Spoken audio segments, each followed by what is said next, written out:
Greetings, everyone. Welcome back to another episode of the Wolverine podcast here on Monday, June 17th. It is sweltering outside. It is humid. It is miserable. Not a good place to be. So happy that you're inside. Hopefully you're inside with us, whether it's in a car on the way home, living room after a hard day of work. Stay cool. Stay hydrated, too. That's always important. Anthony Broom here with Clayton Safey here on another Monday edition of our show. And we are going to talk about running backs this week. Last Monday, we went through each of Michigan's scholarship guys at the quarterback position. We encourage you to go back in the feed and check that out. Today, we'll do running backs and, a lot to talk about there, especially with a new look kind of top of your depth chart there. So we'll run through that. We will take some questions from our message board at the end of the show. But Clayton, welcome back, my friend.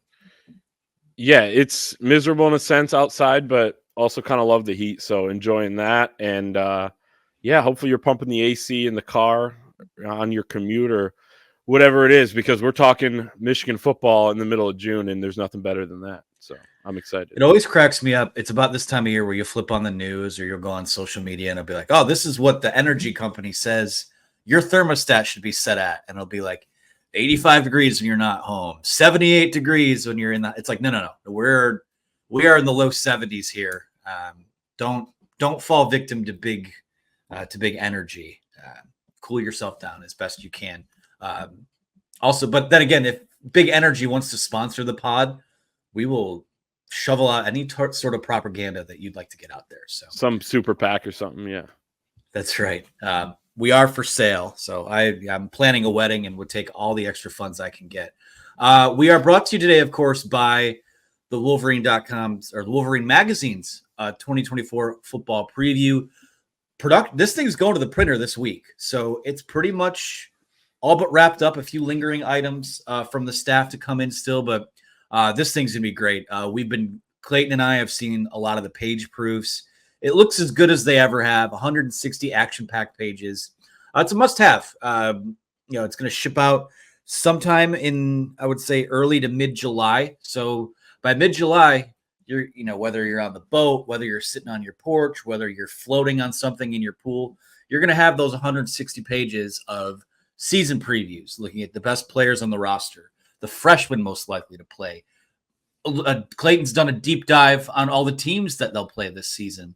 There's always going to be a look back to the past too. Last year's team, 2019 recruiting classes are a couple things I worked on, but you will be as well prepared and as well educated as really any Michigan fan when you get this thing. So head on over to the WolverineOnDemand.com. You can actually get, I don't know what the specifics of how, I think it was till Wednesday, we've extended this deal where you get $5 off of your football preview magazine. And then if you're on the message board as well, there's a special offer for you, which I'll spin that into the next. We'll talk about that here in a second. But yeah, WolverineOnDemand.com preview. Get your hands on that Michigan football preview today. And also, if you want to get on the message board and get the promo code that saves you $10 on your Michigan football preview. First, you have to join the Wolverine.com. For all of our premium access, you get 2 months of coverage for only $1 if you use the promo code UM1 at the Wolverine.com. So that's all a long-winded way of saying save yourself some money, save everyone money, and get yourself in on the Wolverine. Get yourself the Wolverine football preview magazine and do some a lot of deep dives and a lot of good reading this summer. Clayton, let's move into our topic for the day, which is Michigan football's running back situation. Last week, we did discuss all 5 scholarship quarterbacks. We're going to do that today with 7 guys on scholarship at Michigan at running back. And of course, we have to start at the top of the depth chart. We like our seniority, so we'll start with those guys there. Kalel Mullings is a player that I think when you look at, all the hype is on Donovan Edwards, and we'll talk about Donovan Edwards in a moment here. But Kalel Mullings, there's always been a 1A and 1B for the most part in this backfield rotation. When Blake Corum is doing Blake Corum things, it was hard for a true 1B option to emerge there. But I think that's what our dynamic is probably looking at this year when you look at what Michigan's going to do at the running back position. And, Kalel Mullings is a guy that, when you talk about thunder and lightning in a Michigan backfield, he's that guy that, maybe that Hassan Haskins-esque type of player that we just haven't seen a ton of because he's had Donovan Edwards ahead of him. He's had Blake Corum ahead of him. And 2 years ago, he was a linebacker that got switched to running back full time. So where do you see Kalel Mullings fitting in this year? And how do you like how he fits in this rotation? Yeah, I think it's really interesting because I agree that Donovan Edwards is the projected starter, and then Kalel Mullings is the backup, change of pace, short yardage, situational type of guy who's going to play a lot still. But there's a scenario that exists that Kalel Mullings is Michigan's starter, or at least the guy that gets the majority of the carries this coming season. I don't think I would predict that right now, but it's open. That possibility is open right now. So he's got a big year ahead of him. I think he could be an NFL running back at some point, and he needs a big year in his final season at Michigan to do that. But he's somebody that I'm excited to watch more of. I mean, what does he have? About 40 or 50 carries in his career? That might even be high. I don't have it pulled up right now, but there's still a lot out there, I think, for Kalel Mullings to show. He is a big back. He is, a power back. As Jim Harbaugh said, he's like an arrow through snow is like what it's like to watch Kalel Mullings run. And he said that he could redefine what a big back looks like. And Jim Harbaugh said, nobody likes a big back like I do. Well, Sherrone Moore is very similar to Jim Harbaugh in the way he wants to run his offense. They want a physical runner in there, somebody who can get it done between the tackles, somebody who can get it done in short yardage. And I think Kalel Mullings can be that, but he can also be somebody who has speed, and Kirk Campbell this year pointed to his 20-yard touchdown run on 3rd and short against Nebraska as, one of those examples where he splits two defenders. He gets out into the open field. That was a really impressive run. Then he kind of got hurt, injured his hand a little bit. We didn't see him as much until the end of the year. But there's probably, I think, more for Kalel Mullings to show in terms of his speed and being more of a complete back. I love what he brings, too, as a blocker. They broke out that package late in the year when it was Donovan and Kalel back there. And Kalel lead blocking. When you want to break tendency, he can catch the football. He had a few catches, including a really big one early on in the Alabama game. So the possibilities are there for Kalel Mullings, to impress and showcase more skills maybe than we've seen on a consistent basis, just because Blake Corum was there. Donovan Edwards was ahead of him and played a different role. But now Blake Corum is in Los Angeles with the Rams, and there's a big opportunity for these guys. 50 carries exactly in his career. So Okay. You're right on the money there. Last season, 36 carries, 221 yards, 1 touchdown, which did come at Nebraska. I'm glad you brought that up. That's, when you look at, again, 36 carries, it's not a ton of volume, especially when, you look at his game logs and, there's a couple where it's 3 carries, 1 carry. He had 8 carries in the game at Minnesota. It was pretty equally spread out throughout the year, but 222 yards when a guy that doesn't have a ton of volume racks up those type of numbers just in the opportunities. And you go through the game logs and he's not ripping off 40-yard runs. He's not ripping off 60, 70-yard runs. Like these are legitimate numbers. I mean, he's a guy that I think he's got a little juice to him, got a little wiggle to his game. I think he's a little more elusive than, than some people give him credit for. I actually think there's a chance he might be a better athlete, just all around athlete than Hassan Haskins. And that's obviously no disrespect to his game and what he meant to that 2021 team. But to me, I mean, this looks like it's going to be another 1A and 1B type of situation.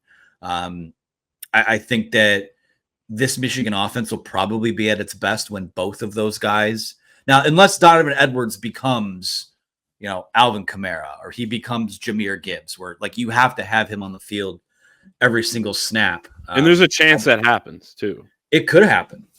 We'll talk about, we'll table that till we talk about him in a second, what I was going to say there. But, there were times last season where it felt like Mullings should have gotten the ball more at Donovan Edwards' expense. And, not a lot of people realize, Donovan Edwards is kind of that face of the national title game because of the 2 big touchdown runs, and rightfully so. But he was the 3rd running back into that game. That was really, for as much as we've seen those big performances out of him in his career and those big moments, that was an outlier for him last year. Kalel Mullings ended the season in the good graces of the coaching staff. I don't have concerns about ball security or anything like that. It's just how do you hold up with a bigger workload? But the fact that you're a guy that you're coming into your 5th collegiate season and you've got 50 carries on you, I mean that bodes extremely well because I think there's quite a bit of tread left on those tires, and it's just hard not to see him being a prominent piece of what they're going to do in the run game. I have a couple stats that I failed to mention when I was just talking here, but a couple of my favorite Kalel Mullings stats are he averaged 4.14 yards after contact per rush last year, which was 2nd in the Big Ten, 27th in the country among players with 35-plus carries, according to PFF. Donovan Edwards was 2.67 yards after contact per rush.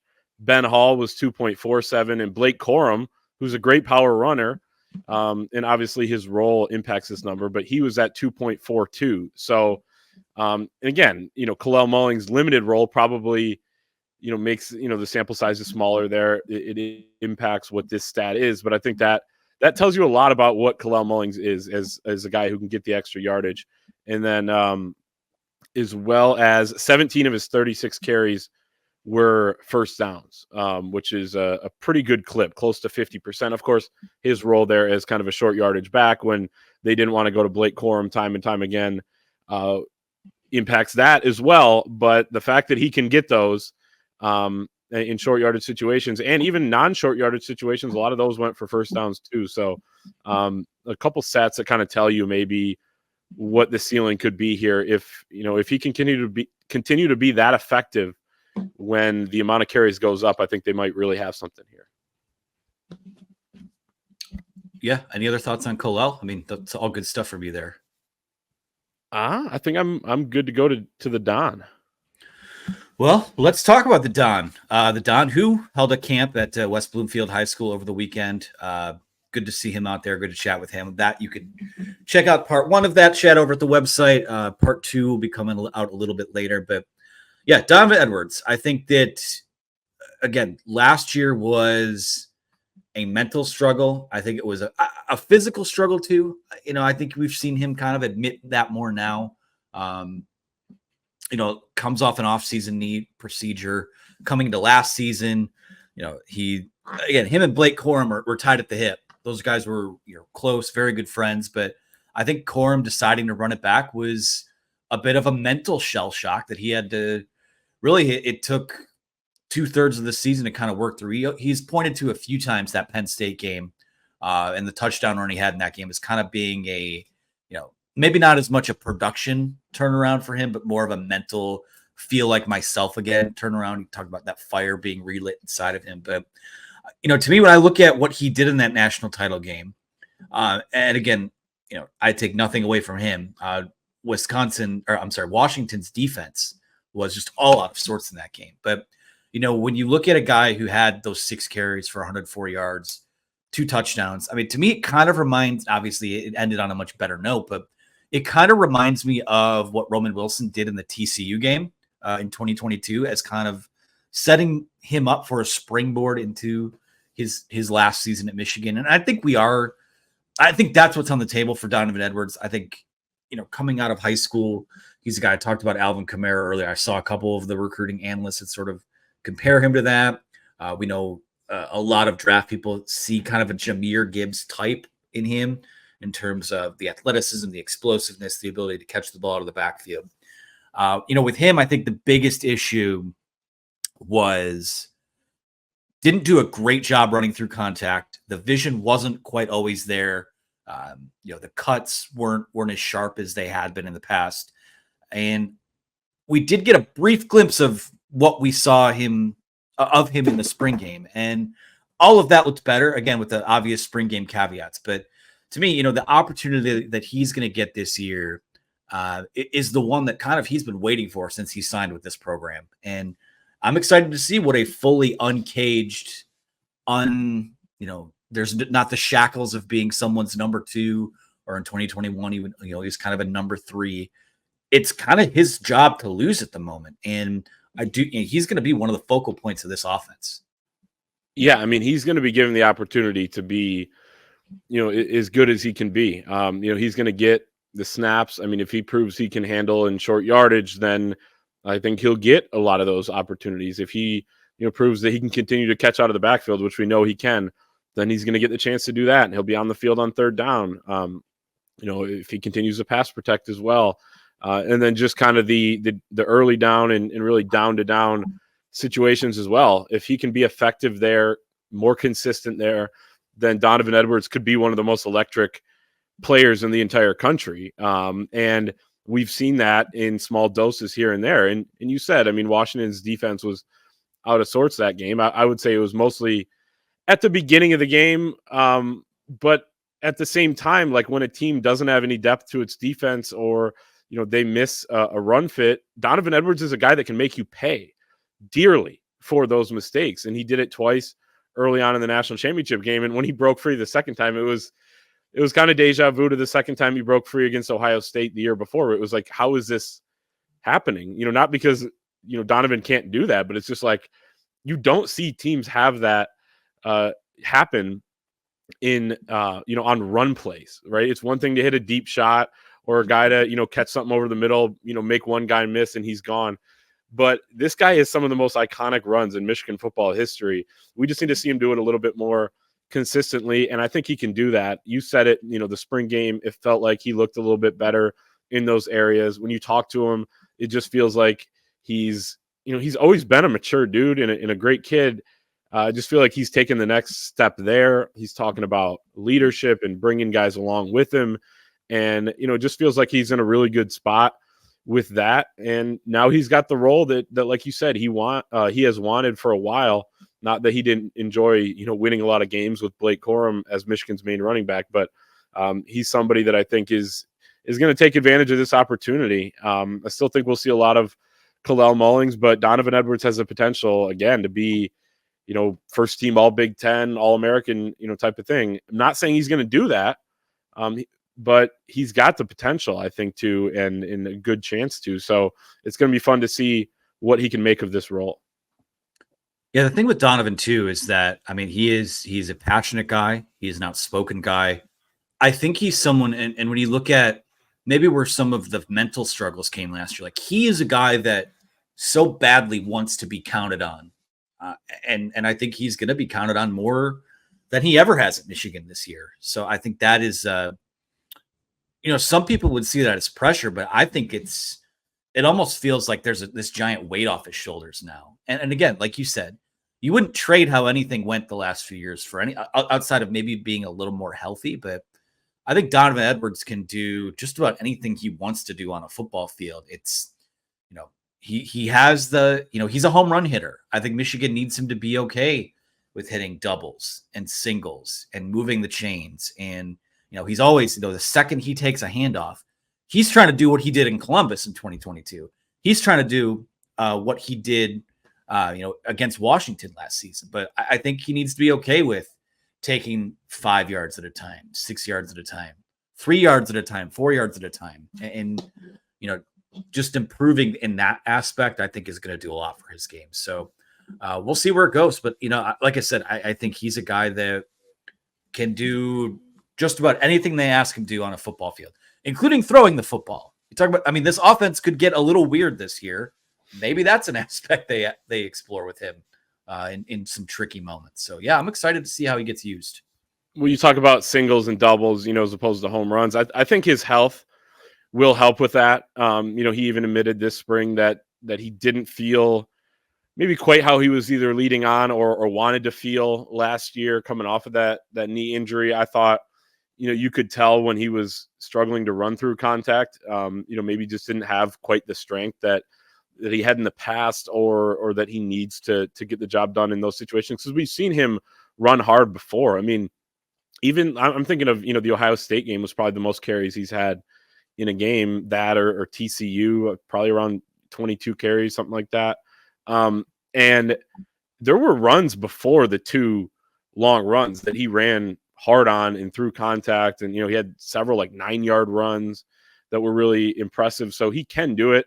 I think him being healthier this year is going to play a huge part and actually help his mindset on not trying to hit the home run every time, because he knows he can get some of those tough yardage plays if he, with the new health that he has and improved health. A couple stats on Donovan Edwards. He has 3 completions. He's 3 for 3. He's got the highest completion percentage passing in Michigan football history, as you said. That is 3. That is more than Alex Orji, who is competing to become Michigan's starting quarterback. Also, Kalel Mullings, I should mention, has 1 completion, a very famous completion against Ohio State in 2022. That's more than Orji too, right? Or is Orji at 1? I think he completed his 1. So that's tied with Alex Orji, who completed a pass 2 seasons ago, not even last year. So both these guys, look out for them on halfback passes if you're an opponent watching the show. And then actually don't look out for that. It's not going to happen. Yeah, they're not going to throw it. If you're Texas, if Sark is watching, or they're not, Michigan's not going to throw it to running back. Don't get crazy here. But also this stat, I think, is, to this point, this sums up Donovan Edwards' career at Michigan, and he's going to have the chance to continue to define his career this season. I think he's going to have a great year. But Michigan has played 8 games against ranked opponents over the last 2 seasons. I think 5 or 6 of those are against top 10 opponents, maybe 7. But in those games, Donovan Edwards has averaged 8.1 yards per carry with 7 touchdowns, including 5 touchdowns on runs of 40-plus yards. So it's just ridiculous.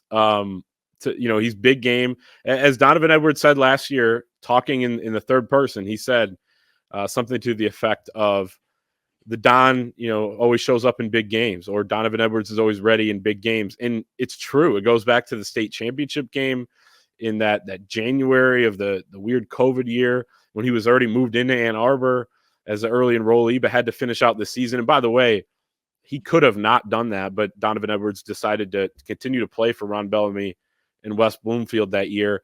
And he goes off for like 250 yards, 4 or 5 touchdowns, set all these state title game records. So the Don shows up when there are big games, and there are a lot of big games this year. So I think that bodes pretty well for Michigan.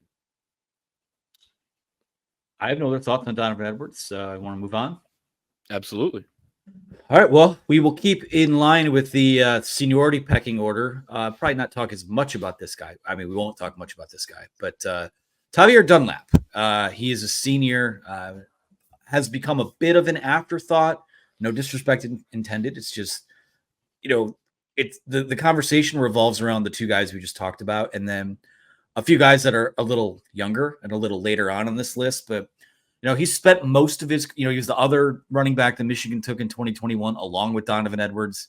He's pretty much been a depth piece and a special teamer. He was a lotto ticket, kind of an under the radar guy that they took a look at, and it looks like that's pretty much what his role is going to be again.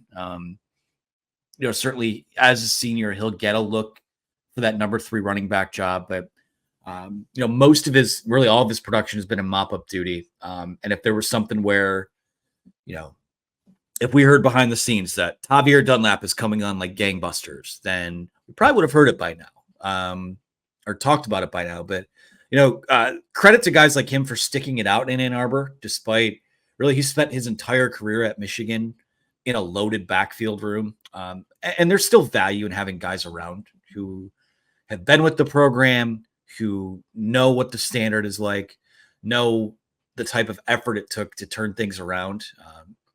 That's pretty much my Tavierre Dunlap spiel. Yeah, I mean, he was a second guy to bring in the Donovan Edwards class, and he actually committed before Donovan. But everyone knew that year that it was going to be Donovan Edwards, and I know he committed, I think, December 15th of that year, right on signing day. But people knew where he was going, Donovan Edwards, for a couple of weeks there, and they put their eggs into that basket. So it wasn't a bad take at the time. Like you said, he's contributed on special teams. He was on kick coverage team last year, punt return.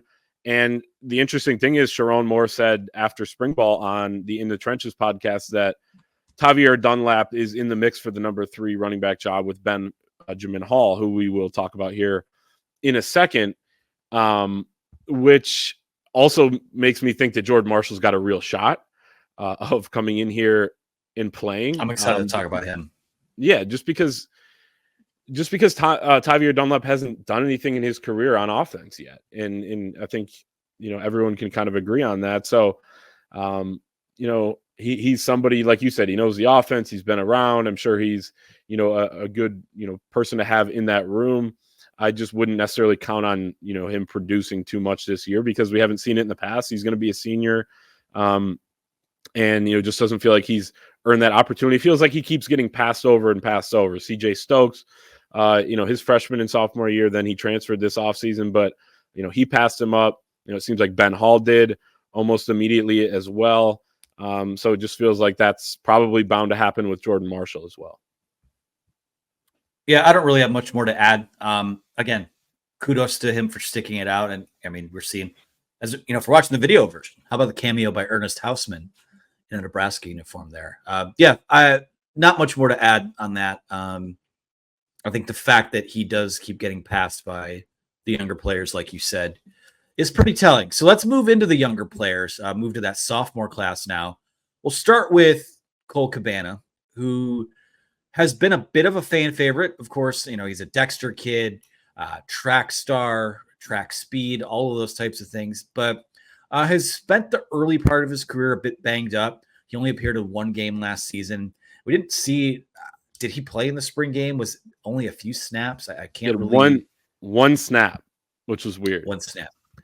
That is weird. And, again, I'm not, it's different than the Tavierre Dunlap situation. Like when you see those guys get passed up and not play a ton, it's because of the younger guys. But I was pretty surprised by that. And, when you look at what Cole Cabana can bring when everything's firing on all cylinders, I mean, I think when Mike Hart recruited him, and Cole had said this at his commitment ceremony, that they kind of envisioned him in their offense as in that Donovan Edwards type of role.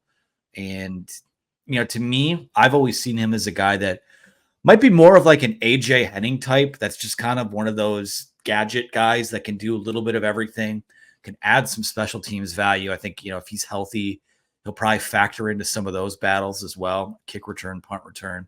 I think that's where he can add some extra value as like a third down type of guy. But to me, it's going to be interesting to see if there is some kind of role for him because, like you said, coming out of spring, Sherrone says what he does about Tavierre Dunlap and Benjamin Hall, and we know that Jordan Marshall's on the way. I don't know where he fits into this yet, Cole Cabana. Yeah, and Tony Alford said, that he was hurt at the beginning of spring ball, that they got him back at one point, and we saw that again, one snap in the spring game. I believe it was an end around to somebody else that he was in for. But Bryson Kuzdal, who's a walk-on freshman, or I believe sophomore now, out of Forest Hills Eastern, was in there and got more carries. He got carries on the same team as Cole Cabana on the Mays team in the spring game. So that was surprising to me.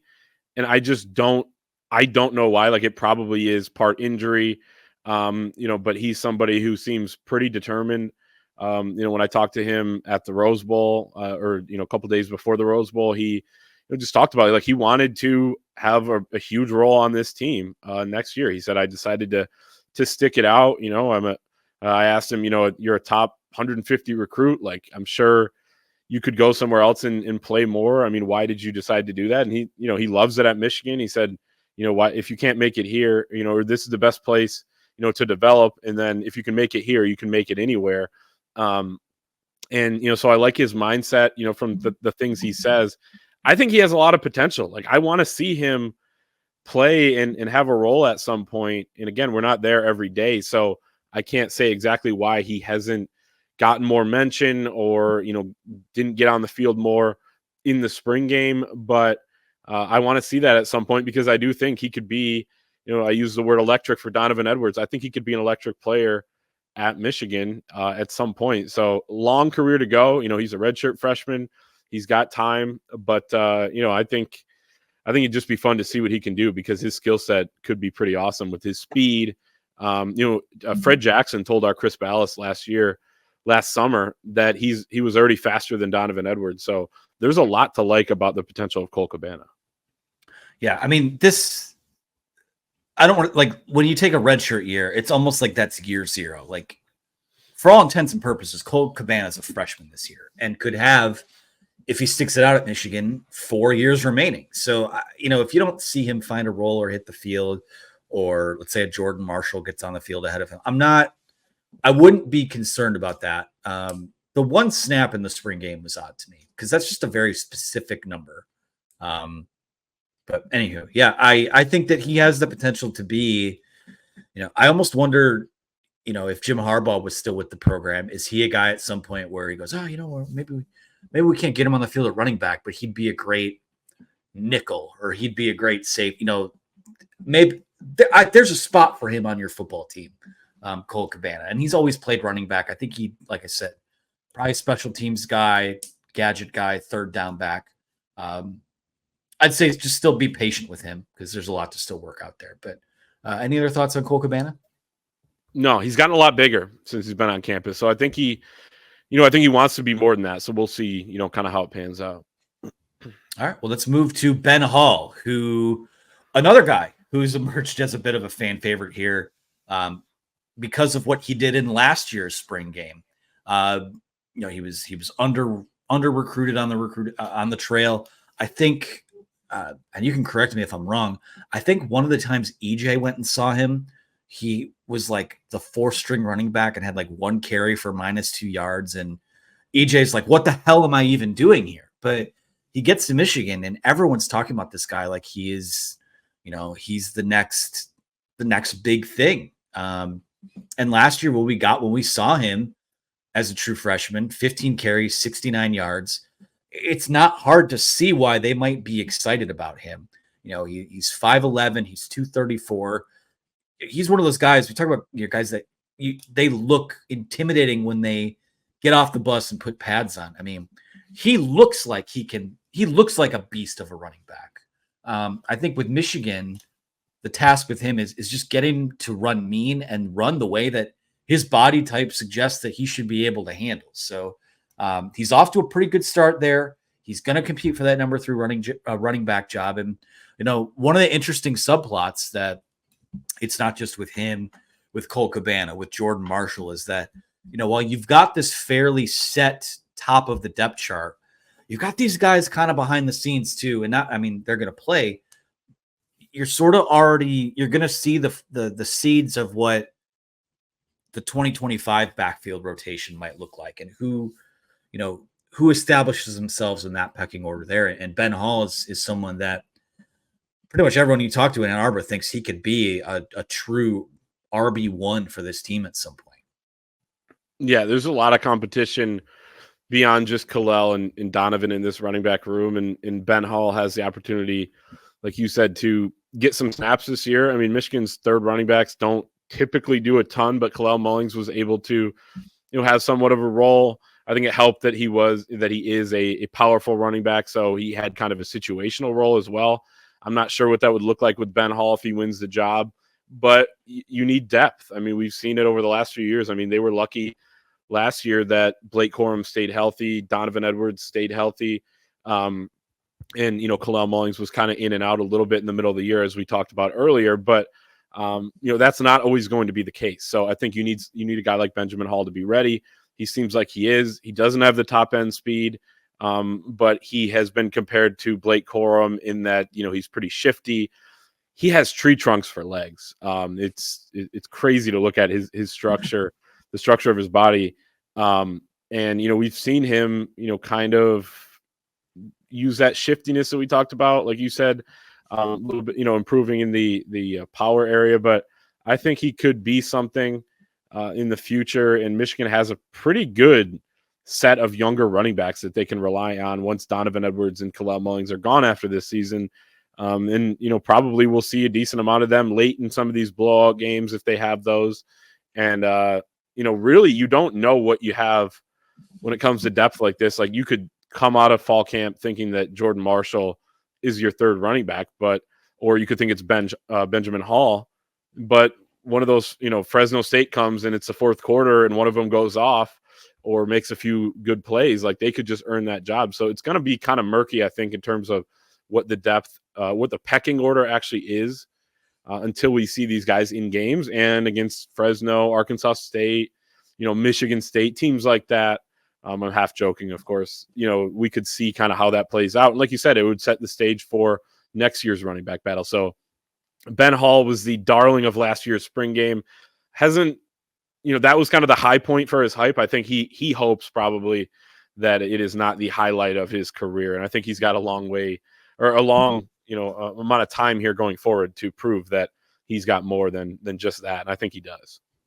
Yeah, and I think he's shown enough. Again, he's a true freshman last year. To see the field at all as a true freshman, especially at that position when you're not a pro at the prom, is impressive. And I think we've seen enough to that he remains interesting.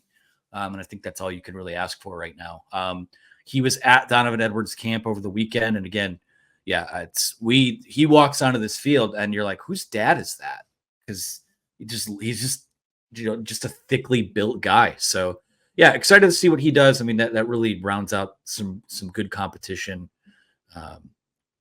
in that room for them. So well, let's move to the freshmen now. There's two of them, but one in particular is the guy that, when we do this football preview and we do these interviews on the radio, whether it's, the Huge Show or we go on other people's podcasts, we get the question, who's going to be a guy that maybe from the freshman class that surprises and makes an impact right away. And this wouldn't even be a surprise. Jordan Marshall, to me, I think he is already maybe one of the most hyped freshman running backs to come through Michigan in a bit. And I think a lot of that has to do with the fact that, they're pulling him out of the state of Ohio. But, he just didn't, he's enrolled. He's on campus now. Did not go through spring ball. Was not there yet. But I don't know that that's going to be a hindrance to him. I think that he is talented enough and well-rounded enough right out of the box to overcome that. I don't think he has to go through like the running back 101 class, so to speak. I mean, he's got good vision. He's got good instincts. He's got the contact courage. Even with a change at the running backs coach job, he committed to play for Mike Hart, but given that he's from Ohio, him and Tony Alford have known each other almost as long. So I think some folks have compared him to a Blake Corum-esque type of player coming out of high school. He's a decisive runner. He's got good vision, cuts well. And I think that he's going to play. And if you're asking me right now, and maybe it's naive, given that we've just talked about a couple guys that are pretty qualified for the job, I wouldn't be surprised at all if he's the third running back on the field this year. And I think that even without them being in fall camp yet, there's a chance that he leads for that job.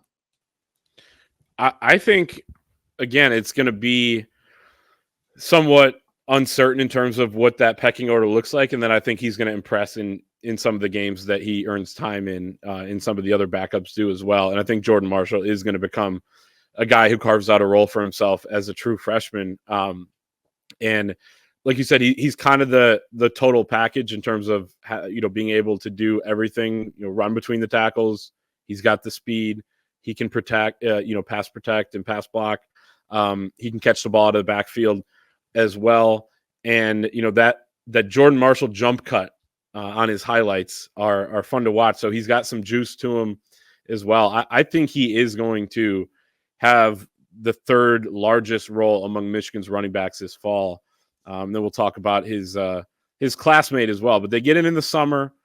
It's somewhat difficult, to get up to speed for some of these guys to get there in the summer. But I think Jordan Marshall, one, has a great mentality and personality that absolutely fits being a Michigan football player. He does remind you of Blake Corum and some of these other guys in terms of his personality. And Mike Hart even told me that before he left the staff, that Jordan Marshall reminds him of Blake Corum, but also physically, he's as ready as they come out of high school. So I think he's got a real shot with a good fall camp to get some of the playing time early on and then kind of take that opportunity and run with it. And part of it too, and maybe again, every guy's different, every recruitment's different, but it seems like when Michigan's been able to land these top 100 guys at running back of late, they typically see the field right away and have a somewhat prominent role. I mean, I think back to Zach Charbonnet as a true freshman, and then Blake Corum as a true freshman during that COVID season, Donovan Edwards, during the 2021 season. So To me, I think the way that this offense is built, the way that they like to do it, and you just look at the caliber of player too, coming out of high school. I think right now, I think I don't really have any issues with saying he might be that number 3 guy, and certainly I think he's going to have a role this year.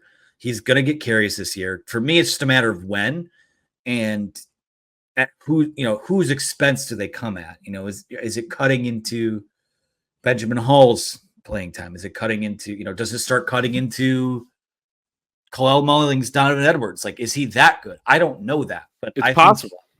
I think that he's good enough to where it's all, the full spectrum of what he could be right out of the box, I think is there for him. So we go into this fall camp, I think, to me, in terms of Michigan's guys, I think he might be the most interesting to me.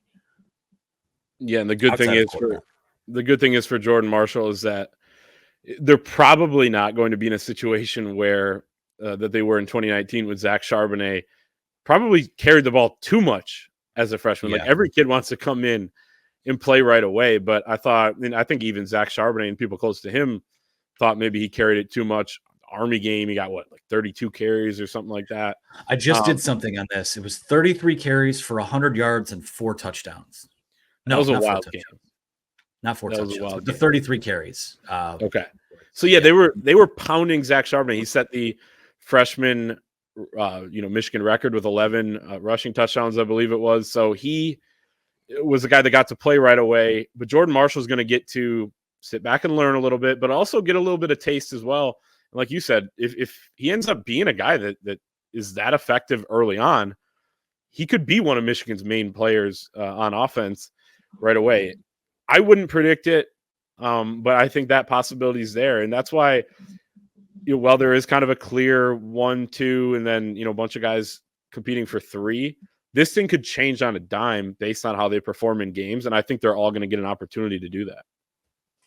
I think where my comfort level is with him is that just knowing what we know about his high school film, the type of guy that he seems to be, and I'm not putting this energy out there, but if there is some sort of injury to one of those top 2, I think he should be able to handle whatever they throw his way. Like if it's 20 carries, if it's 5 carries, I just think he has a chance to be a special player. And Michigan's operating out of a place of strength here because now you've already got the bird in hand, right? You've got Donovan Edwards, this big play guy. You've got Kalel Mullings, who, has everything you want in a running back, and he doesn't have a ton of carries to him. But if the best case scenario is that Jordan Marshall hardly plays, I don't think that that's bad for Jordan Marshall. I think it says more about those top 2 guys. I just think that he could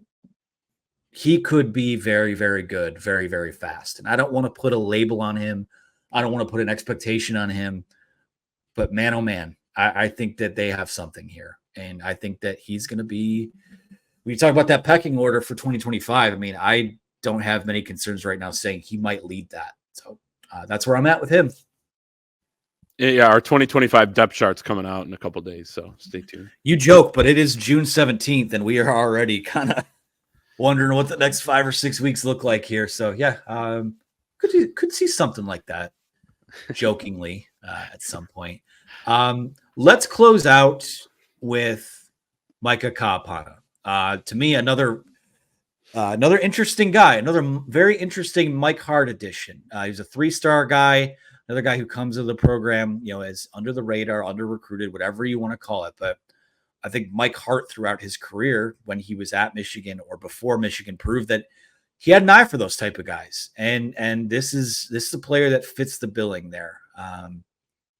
Again, just because of all the guys we've talked about ahead of him, I think when you look at where does he fit into here, I think that it's more, how does he's more kind of in competition with the Tavierre Dunlaps, the Cole Cabanas, the Benjamin Halls.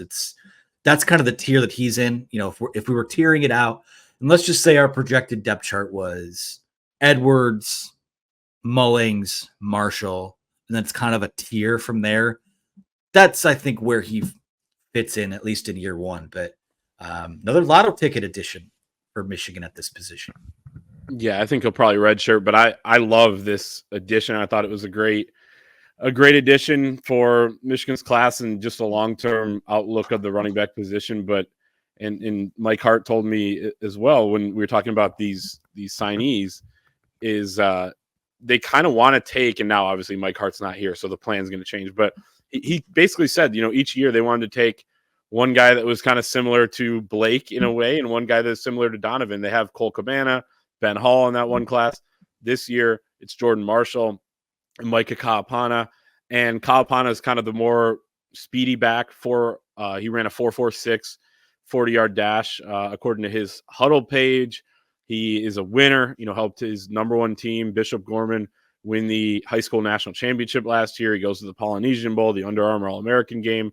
I think he's probably underrated by the recruiting services, and should be an exciting player. And if things work out for him in a year or two, we're talking about potentially dynamic player, maybe the 1-2 punch to a Jordan Marshall or somebody else that sees his Michigan starting running back job, or he could start down the road as well at some point. So I like him. I don't think we're going to see much of him this year, but long term, I think that he's going to have a big role and have a really good career. And that's assuming too, AB, that all these guys stay 4 years at Michigan. You can't predict some of what happens now in college football. And it's just kind of crazy. But if guys stick it out, and you can kind of look at this arc of what their career could look like, and I think all these guys have potential. That's why I think they recruited a little bit better at running back maybe than they got credit for over the last few years, especially.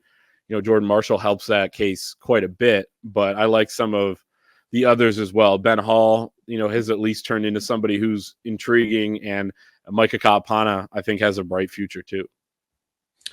There's good competition here. As we kind of segue into just thoughts on the room in general. I think when you load up, they've done a really nice job of managing the dynamic between loading up on the blue chip guys and then taking a shot on some of these 3-star, the lesser recruited guys, and get them in and get them developed and see what they can become in this offense. I think really the true test of how they've recruited lately comes next year when you see what that 2025 backfield looks like. But, if Jordan Marshall becomes a star, people are going to forget that, some of these other guys maybe didn't.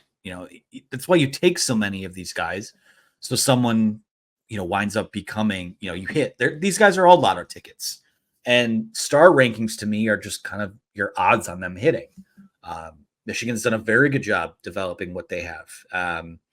Next year will be a true test of that. But this year, again, the fact that you have, I think one of the more, just in terms of youth, I think one of the more interesting running back rooms in the country, mixed with what you have at the top of the depth chart, and even talk about a wide range of outcomes. Like, we've seen the good Donovan Edwards, we've seen bad Donovan Edwards, and I think that just because he put weight on and just because he did, he is kind of the unquestioned top running back now, that doesn't guarantee anything either. So to me, I think that this depth chart is a little more fluid than maybe some might give it credit for. I do think the top 3 is fairly, the top 2 to me are certainly set. It's really a question who that third guy is going to be. And if that third guy is good enough to eat into what those first 2 guys do. And I think that's maybe the biggest question I have about this group. But, in terms of question marks, concerns, I don't have any concerns here. I mean, they're quarterback, certainly, offensive line, there's some question marks, even wide receiver to a certain extent, but we go position by position and look at what this team has. I actually feel the safest about maybe what they have at running back. Does that include defense? Not on defense. I mean, the offensive side of the ball. Offense. Yeah. I mean, that's the thing. I feel confident in this room. I don't know exactly what it's going to look like in terms of who gets this many carries, who gets that many carries, but you feel like there's enough there at some level to be pretty damn productive from the running back spot. The most interesting thing to me is just going to be the differences between Mike Hart and Tony Alford, how they manage things. I mean, Mike Hart was really good at, you really had to gain his trust. And, if Donovan Edwards can't get it done at the goal line, like he gave him one shot in that Indiana game, Blake Corum's right back in the game. And, he's going to kind of just go with what works. And I thought it was the best, possible situation, especially coming out of 2020 when they rotated probably way too much when Jay Harbaugh was the position coach there, who Jay Harbaugh, I think, probably got a little bit too much heat that year. I thought he did a good job recruiting the room. I mean, he was the main recruiter for Donovan Edwards, and, he was a fantastic coach, but he rotated probably too much to 2020. It probably had to do with practice time. They didn't even see enough of those guys, compared to a regular year, whatever. But Tony Alford, they rotated quite a bit at Ohio State. I know a lot of that the last couple of years had to do with health of the running backs that they had. But I think you got to be really sound to earn playing time in Tony Alford's system as well. I was talking to Andy Backstrom of Letterman Row, on 3 Ohio State site, and he said a lot of people would wonder why Dallin Hayden wasn't playing more. Well, maybe he wasn't pass protecting well enough. Like, you have to be really good in all the different areas to get on the field. So to me, when you look at it from an overall standpoint, I'm just interested to see how Tony Alford manages this, how he recruits it going forward, what the philosophy is. So, I think he's a pretty good coach, and I think it'll be a positive, but just excited to kind of see how it plays out when it comes to how he manages this room.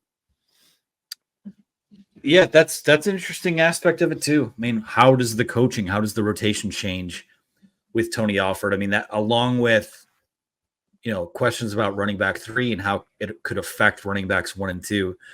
That's another interesting subplot with how this all shakes out. So feel pretty good about what they have.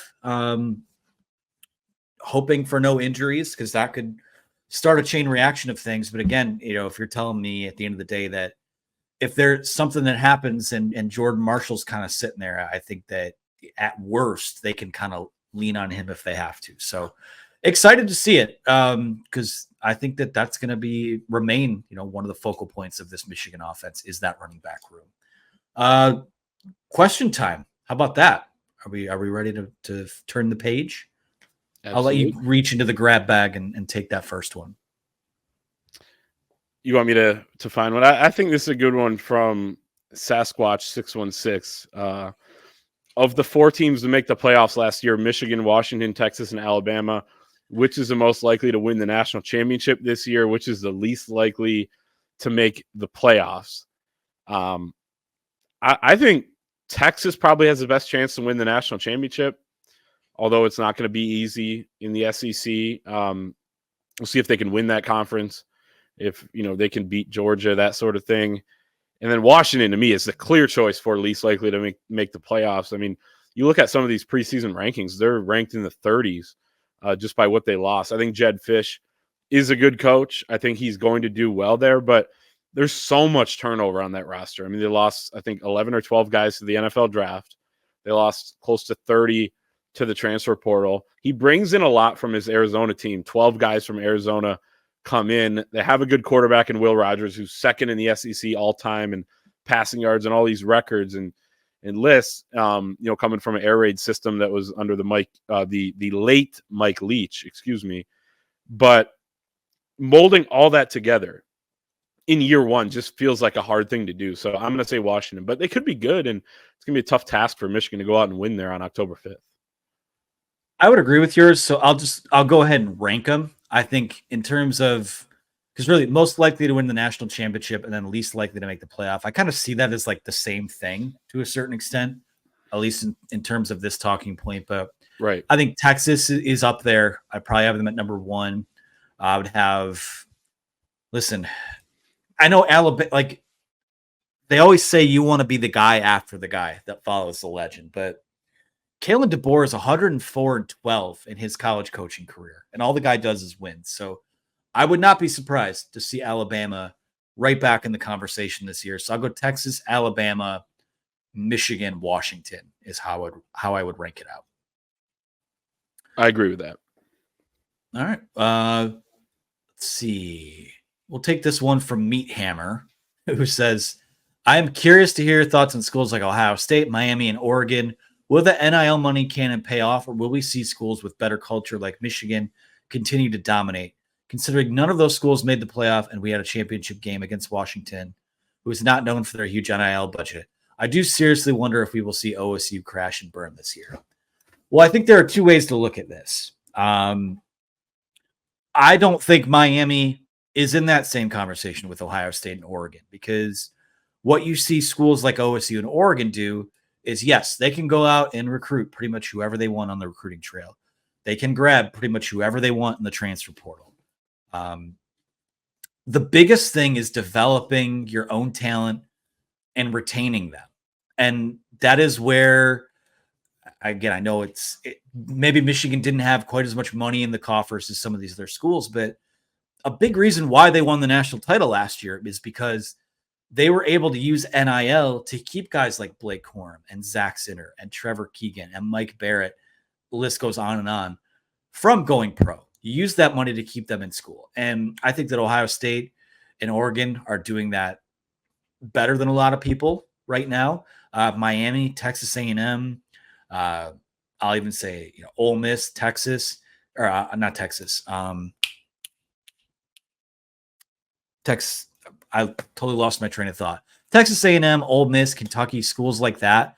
When you're just firing money for firing money's sake, and guys are going to go to the highest bidder and you're happy to oblige, I think that's where maybe you see a crash and burn. But to me, to be at your best, I think you have to do both. And despite what people say about Ohio State, despite Oregon not being in the playoff last year, in order to navigate kind of these waters that we're in right now, I do think that the NIL money cannon is important, but you do have to have an established culture and development of talent in place as well. Yeah, I mean, Oregon was 6 points away from or at least tying, 6 to 8 points away from being in the playoff last year. Ohio State was 6 points away from beating Michigan. So in terms of crash and burn, like if those teams don't make the playoff or even make the second round of the playoff or get a bye, you could say maybe that's crash and burn, but that's just because of the expectations that are really high coming into this season. They're both consensus top 5, top 3-ish, teams in the country this year. So, and you said it, I mean, it's because they've done a good job in, the last several years and, for Ohio State, really decades of just having a good program. They're well coached. They have a good system. They have good players. They have a good culture, that sort of thing. Like where I look at Miami, one of the big reasons why they're throwing a ton of money around is because they don't have any of that. And they think they can just, kind of put a Band-Aid over it by getting the most talented players. And in college football, getting, talent acquisition is the number one thing. So maybe it will work at some point under Mario Cristobal, but you still have to have the right coach. I'm not sure that he is. I don't know one way or the other. You have to have the right staff. You have to have the right strength, staff as well. You have to have the right culture in the locker room. Like so many other things matter too, which is why I think it's really hard to say which of those teams it's going to work for, which it's not going to work for. I think going forward in college football, you need both. You need the money and the support, and you need all those other things I just listed. And Michigan's had, enough of all of that to win the last few years. And, it's going to be kind of a moving target, but they can continue to have that if they continue to get, some more support here and gain traction on the NIL front or pay for play front, whatever you want to call it. But yeah, it's going to be interesting to see, can Texas A&M with a new coach, can that work out? Is Miami ever going to be able to do anything with the way they're operating now? The teams like Ohio State and Oregon have a much better foundation, and you have to credit Dan Lanning for what he's done at Oregon so far. So I think it's apples to oranges a little bit when you look at Miami, Ohio State, and Oregon, and some of those other teams. Sorry, my headphones went out here, so give me a second here. All good. You want me to talk? Let's do it that way. Yeah, I don't have any other thoughts on that. So want to take one final question. Clay, you want to grab this one? Indy Wolverine 23. Is it appropriate to add cheese to raw meat on the grill? Is that the one you wanted? Can you hear me? I still can't hear. Okay. I don't know what's going on. Maybe I'll just close it out as long as you guys can still hear me and give me a thumbs up. All right, we'll do that then. We'll take some more questions next time around. Sorry for the technical difficulties at the end. Be sure to like and subscribe to our YouTube channel for more updates, more analysis. We've got some cool interviews lined up, a lot of great analysis on the recruiting trail, otherwise team stuff going on. All of that, head on over to the Wolverines YouTube page. Like, subscribe, all that. Use that promo code UM1 for 2 months of access to the website for $1. And head on over to the WolverineOnDemand.com to get your pre-order copy of your 2024 Michigan football preview. For Clayton Safey, for producer Megan behind the scenes, I'm Anthony Broom. Thanks so much for joining us here on a Monday, and we'll talk to you again on Thursday.